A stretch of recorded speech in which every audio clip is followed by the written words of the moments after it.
Good morning everyone. आज 19 जून 2022 है। दैनिक जागरण की राष्ट्रीय संस्करण का कंप्लीट न्यूज़ एनालिसिस करेंगे। आगे बढ़ने से पहले हमारे चैनल पे नए हैं तो सब्सक्राइब कर दें, अपने दोस्तों के साथ, कलीग के साथ इसे शेयर कर दें।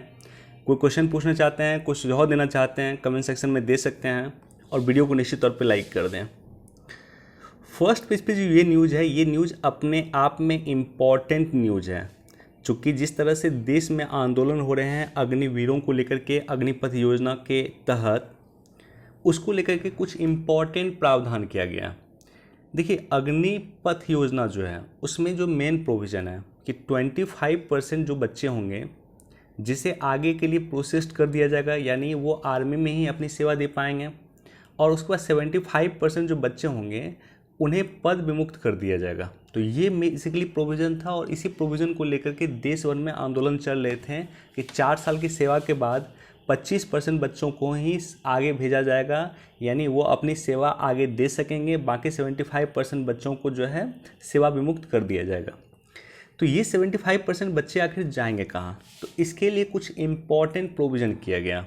पहला इम्पॉर्टेंट प्रोविज़न ये किया गया है कि इन 75% बच्चों में जिन्होंने 10th करके वो सेवा में आए हैं, जो 10th करके आर्मी ज्वाइन किए हैं, नेवी ज्वाइन किए हैं या एयरफोर्स ज्वाइन किए हैं, उन्हें 12th करवाया जाएगा।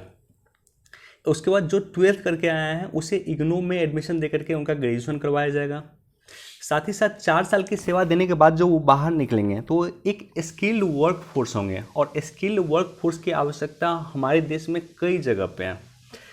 तो इम्पॉर्टेंट यहाँ पे यह है कि गृह मंत्रालय और रक्षा मंत्रालय दोनों ने अनाउंस किया है कि 10% आरक्षण अग्निवीरों को दिया जाएगा। अब देखिए, सबसे पहले मैं चलता हूँ गृह मंत्रालय के पास। गृह मंत्रालय असम राइफल गृह मंत्रालय के तहत आता है। उसके बाद CAPF जो होता है, सेंट्रल आर्म्ड पुलिस फोर्स जो होता है, यह भी गृह मंत्रालय के तहत आता है। अब देखिए, सेंट्रल आर्म्ड पुलिस फोर्स जो है इसका टोटल 7 विंग होता है। पहला विंग होता है बॉर्डर सिक्योरिटी फोर्स, जो BSF के जवान होते हैं, बांग्लादेश और पाकिस्तान के साथ हमारी सीमा की सुरक्षा करते हैं। दूसरा सेंट्रल रिजर्व पुलिस फोर्स। तीसरा है सेंट्रल इंडस्ट्रियल पुलिस फोर्स। चौथा है स्पेशल प्रोटेक्शन ग्रुप। पांचवा है नेशनल सिक्योरिटी गार्ड। छठा है सशस्त्र सीमा बल, और सातवां है Indo Tibetan border police force, जो चीन के साथ हमारी सीमा की सुरक्षा करता है। मैं डिटेल में इसमें नहीं जाऊँगा, लेकिन बताना मैं ये चाहता हूँ कि ये जितने भी सेवा की मैंने चर्चा किया है और साथ ही साथ असम राइफल, ये सब आता है गृह मंत्रालय के तहत, और इसमें जितनी भी वैकेंसी निकलेगी उसमें 10% रिजर्वेशन दिया जाएगा अग्निवीरों को। यानी अग्निवीर के जो जवान होंगे जो बाहर निकलेंगे वो 10%, जितनी भी वैकेंसी इसमें निकलेगी उसके 10% के हकदार वो होंगे, सीधे उनको रिजर्वेशन मिलेगा। तो निश्चित तौर पे एक सकारात्मक कदम है और उनके भविष्य के बारे में भी गृह मंत्रालय सोच रही है। अब हम लोग चलते हैं रक्षा मंत्रालय के पास। रक्षा मंत्रालय में जो है कई सारा संगठन है, जैसे तट रक्षक बल हो गया, ये रक्षा मंत्रालय के तहत आता है। इसके अलावा रक्षा मंत्रालय के तहत जो रक्षा मंत्रालय से जुड़े लगभग 16 सार्वजनिक कंपनी हैं, पब्लिक सेक्टर अंडरटेकिंग कंपनी है, PSU है, जैसे Hindustan aeronautics limited, Bharat electronics limited, Bharat earth move limited, Bharat dynamic limited, garden rich ship builder and engineers limited, Goa shipyard limited, Hindustan shipyard limited, ये सब जो कंपनी है ये सब रक्षा मंत्रालय के तहत आता है। इसी तरह से भारतीय तटरक्षक बल जो होता है, इंडियन कोस्ट गार्ड जो होता है, वो सब रक्षा मंत्रालय के तहत आता है।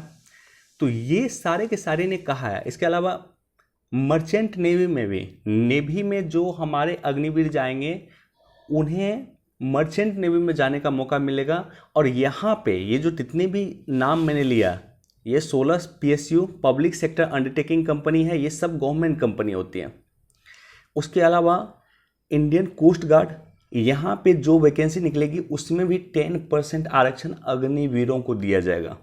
तो एक तरफ से उनका पूरा फ्यूचर सिक्योर करने का प्रयास सरकार अपने तरफ से कर रही है। निश्चित तौर पे एक सकारात्मक कदम है, और मेरा आप सभी से निवेदन है कि जो भी अभी आंदोलन में शामिल हो रहे हैं या शामिल हैं, वो आंदोलन छोड़ करके इसकी तैयारी में लग जाइए, चूँकि 24 जून से ही पहला बैच स्टार्ट होने वाला है। और इस बार क्या किया गया है कि जो एज था, एज को 5 वर्ष का रिलैक्सेशन दिया गया है। नॉर्मली जो एज है वो है 17.5 वर्ष से लेकर के 21 वर्ष तक, और इस बार 5 वर्ष तक का रिलैक्सेशन दिया गया है, यानी 26 वर्ष तक के भी अगर आप हैं तो भी जाकर के 24 तारीख से शुरू होने वाला है अग्निवीर का दौर वगैरह शुरू होने वाला है, तो उसमें जाकर के आप पार्टिसिपेट कर सकते हैं। ठीक है, तो मेरा जो सरकार जो स्टेप उठाई है निश्चित तौर पे एक शानदार स्टेप उठाई है। और सबसे इम्पोर्टेंट क्या होगा कि जो अग्निवीर बाहर निकलेंगे 4 साल के बाद, वो एक वर्क फोर्स होंगे, मतलब वो एक कुशल वर्क फोर्स होंगे और भारत की कई सारी कंपनियों में जाकर के वो जॉब कर सकेंगे। तो उनके फ्यूचर की सिक्योरिटी गृह मंत्रालय ने दिया है, रक्षा मंत्रालय ने दिया है, भारत की 16 जो है पब्लिक सेक्टर अंडरटेकिंग कंपनी ने दिया है, और कई सारे अन्य जगह पे उनकी सुरक्षा की गारंटी या उनके फ्यूचर की गारंटी दी जा रही है। दूसरा यह है कि जिस तरह से कोई भी आंदोलन होता है, और रेलवे में हम लोग देखते हैं कि रेलवे में तोड़फोड़ होती है। रेलवे एक ऐसा चीज़ है, जो लोग हवाई जहाज का यात्रा नहीं कर सकते हैं उनके लिए रेलवे है। रेलवे आम लोगों के लिए है। इसलिए गांधी जी ने कहना था कि अगर आपको भारत को समझना है तो आपको भारत रेल से घूमना चाहिए, और रेल में भी जनरल बोगी से आपको घूमना चाहिए, तभी आप भारत को समझ सकते हैं। ये गांधी जी का कहना था। तो वहीं हमारे देश के अश्वनी वैष्णव जी ने कहा है कि रेल अधिनियम 1989 में संशोधन किया जाएगा, और संशोधन करके ये सख्त बनाया जाएगा कि आखिर कोई भी व्यक्ति रेलवे पे जाकर के अगर कुछ करता है या रेल में तोड़फोड़ करता है तो उस पर सख्त एक्शन लेने की बात किया जाए। अफगानिस्तान में गुरुद्वारे पे हमला, 2 की मौत, 7 घायल। देखिए इंपॉर्टेंट इसलिए है कि जब इस तरह के हमला अब्राहिम कम्युनिटी पे होते हैं, अब्राहिम कम्युनिटी में 3 धर्म आते हैं, क्रिश्चियन, मुस्लिम और यहूदी, ये 3 आते हैं अब्राहिम धर्म में। तो अब्राहिम धर्म पे अगर हमला होता है तो यूनाइटेड नेशन बोलती है, ओआईसी बोलती है या अन्य लोग बोलती हैं, लेकिन जब इस तरह का हमला सिख वगैरह पे होता है तब ना तो यूनाइटेड नेशन से आवाज़ आती है, ना अमेरिका से आवाज़ आती है, ना कहीं और से आवाज़ आती है। तो ये हमला जो भी है कायरतापूर्ण हमला है, इसकी जितनी भी निंदा किया जाए वो कम है, और इस तरह का हमला नहीं होना चाहिए। चुनावी रेवड़ियाँ खा जाएगी राज्यों की 1/4 कमाई। देखिए ये इंपॉर्टेंट ये है कि चुनाव के समय में जो इम्पॉर्टेंट अनाउंसमेंट करते हैं नेता लोग, वो राज्य की 1/4 कमाई खा जाएगी, ये कहना है इस एडिटोरियल में। बाकी एक पढ़ लीजिएगा, बहुत इंपॉर्टेंट नहीं है। ये इंपॉर्टेंट है, मतदाता सूची में से आधार नंबर जोड़ने का नया फॉर्म। देखिए इलेक्शन रिफॉर्म्स पे कई बार हमने चर्चा किया, आप इसको इलेक्शन रिफॉर्म्स में ही शामिल करके देख सकते हैं, या इलेक्शन रिफॉर्म्स अगर आपने मान लीजिए टॉपिक बनाया होगा, चुनाव सुधार टॉपिक बनाया होगा, तो उसमें इसको जोड़ दीजिएगा, राइट।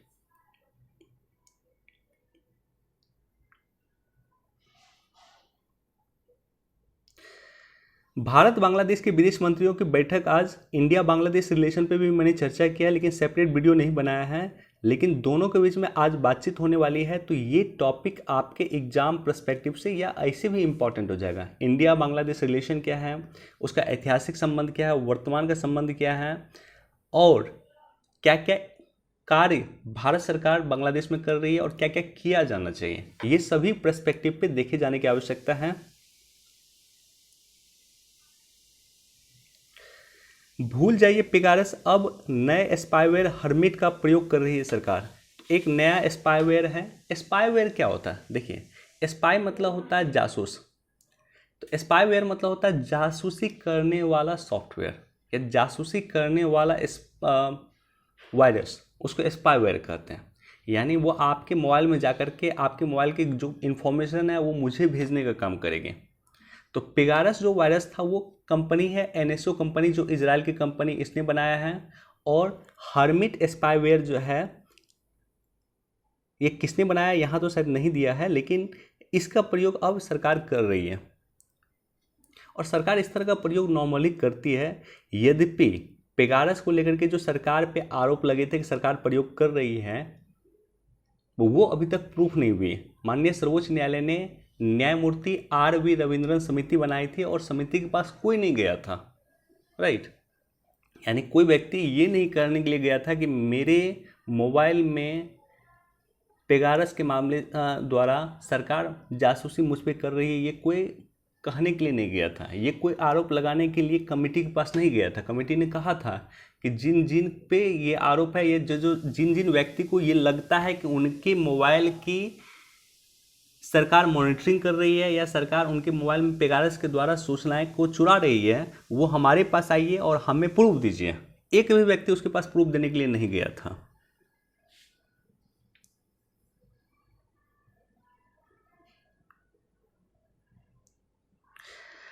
टारगेट किलिंग पुलवामा में आतंकियों ने की पुलिस सब इंस्पेक्टर की हत्या। देखिए, टारगेट किलिंग लगातार मैं देख रहा हूँ चर्चा में, तो टारगेट किलिंग पे बस आप लोग ये सोचिएगा कि इसको लेकर के क्या किया जाना चाहिए, टारगेट किलिंग पे क्या एक्शन लिया जा सकता है, ये आप लोग सोचिए। मतलब कि आखिर आपको अगर मान लीजिए प्रमुख बना दिया जाए और आपको जिम्मेदारी दिया जाए कि टारगेट किलिंग को रोकने के लिए आप क्या करेंगे, तो आप क्या स्टेप उठाइएगा। और कश्मीर में टारगेट किलिंग ना सिर्फ हिंदू की हो रही है, ना सिर्फ अदर मुस्लिम कम्युनिटी की हो रही है, बल्कि मुसलमानों की भी हो रही है।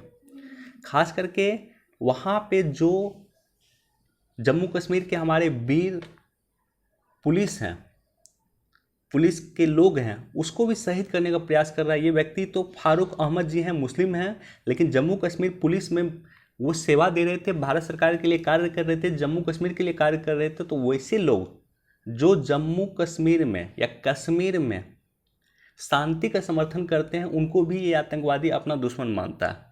तो ऐसी स्थिति में टारगेट किलिंग को रोकने के लिए क्या किया जाना चाहिए, आप लोग डिसाइड कीजिएगा और कमेंट सेक्शन में हो सके तो हमें बताइएगा। यद्यपि भारत सरकार ने प्रयास यह किया है कि टारगेट किलिंग को रोकने के लिए जो समर्थक हैं, जो आतंकवाद के समर्थक हैं, उसको पकड़ने का प्रयास सरकार कर रही है। रंगनाथ मिश्रा आयोग वो एनजीओ की रिपोर्ट से सलाखों के पीछे पहुंच गए दंगाई। 1984 में जब इंदिरा गांधी की मृत्यु हुई थी, उसके बाद सिख विरोधी दंगा शुरू हो गया था। क्यों इंदिरा गांधी की मृत्यु के बाद सिख विरोधी दंगा शुरू हुआ और इसका बैकग्राउंड क्या है, ऑलरेडी हमने डिस्कस किया था एक दिन आपके साथ। ब्लू स्टार कार्यक्रम क्या था, वो भी हमने आपके साथ डिस्कस किया। क्यों इंदिरा गांधी के एक सिख बॉडीगार्ड ने इंदिरा गांधी को गोली मार दिया था और उसके विरोध में दिल्ली में सिख विरोधी दंगा शुरू हुआ। तो ऐसी स्थिति में जो सिख विरोधी दंगा में शामिल था, जिन्होंने सिख की हत्या की थी, तो रंगनाथ मिश्रा आयोग और एनजीओ की रिपोर्ट से ये लोग सलाखे पहुंच गए हैं।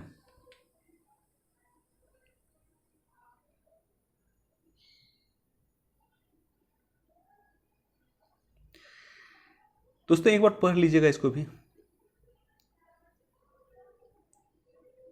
अग्निपथ योजना का अनावश्यक विरोध, एक बार इसको पढ़ सकते हैं, बहुत ज़्यादा इंपॉर्टेंट। देखिए, जब भी इस तरह का योजना आता है तो आपके पास 4-5 पॉजिटिव पॉइंट होना चाहिए कि हाँ क्यों ये योजना सही है, और आपके पास 3-4 नेगेटिव पॉइंट भी होना चाहिए क्यों ये योजना गलत है।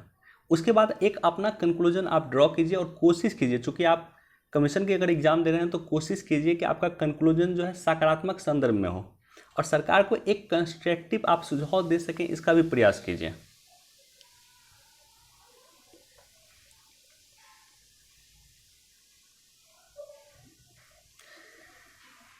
विदेशी निवेशकों ने 8 महीने में 42 अरब डॉलर निकाले।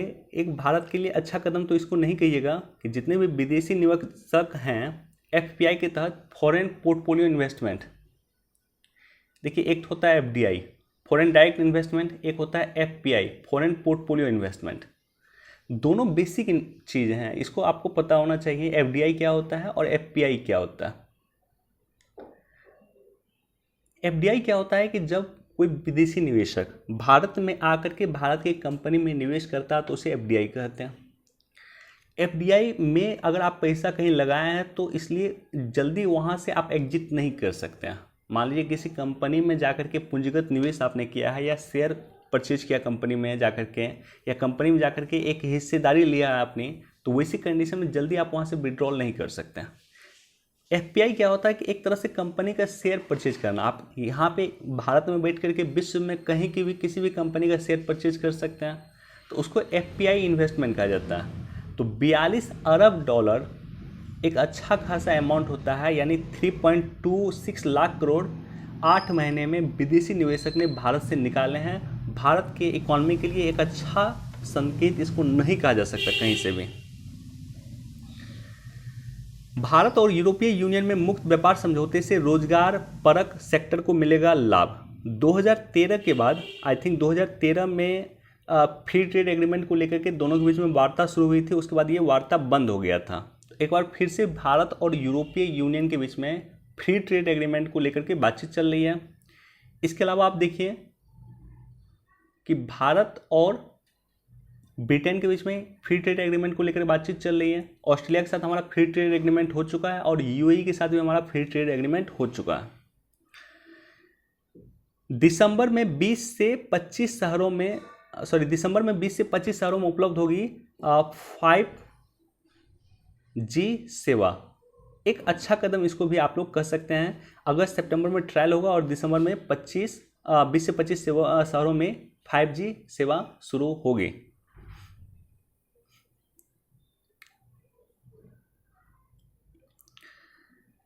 भारतवंशी वास्तुकार ने रीता बनी हिस्टोरिक इंग्लैंड के आयुक्त। एक बार इसको भी देख लीजिएगा।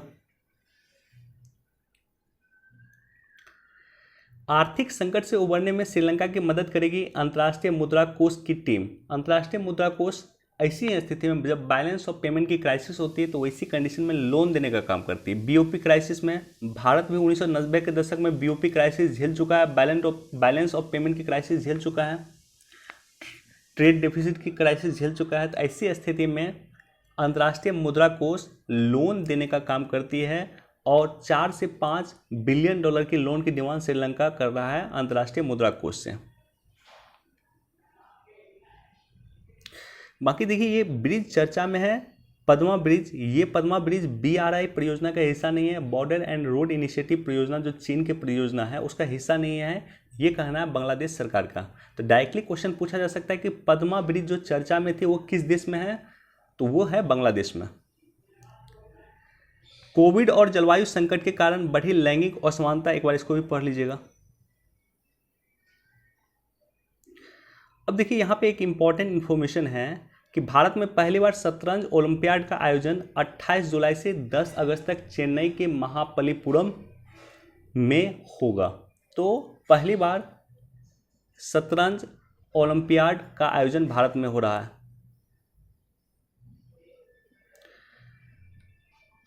चलिए दोस्तों, इतना ही इंपॉर्टेंट न्यूज़ था। वीडियो देखने के लिए धन्यवाद। Thank you so much.